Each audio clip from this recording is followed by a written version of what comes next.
கடவுள் எனக்கு தேவையான விஷயங்களை செஞ்சு தரணும், கடவுள் சக்தி எனக்கு வேணும்னு சொல்லி நாம் வந்து மந்திரங்கள்லாம் சொல்கிறோம், பிரார்த்தனைகள்லாம் பண்ணுறோம். இது வந்து பார்த்திங்கன்னா ஒரு கிட்டத்தட்ட பார்த்திங்கன்னா அந்த அலாவுதீன் அற்புதம் பூதம் மாதிரி.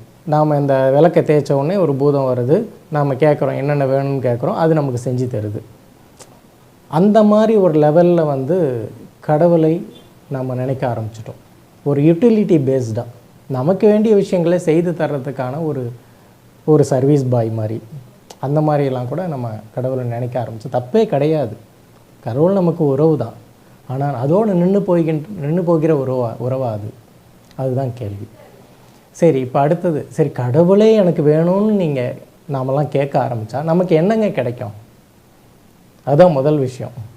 எப்படின்றதெல்லாம் அடுத்தது. எனக்கு என்ன கிடைக்கும், கடவுள் எனக்கு கிடைச்சாருன்னா எனக்கு என்ன கிடைக்கும் அப்படின்றது முதல் பாயிண்ட் ஒன்று இருக்குது.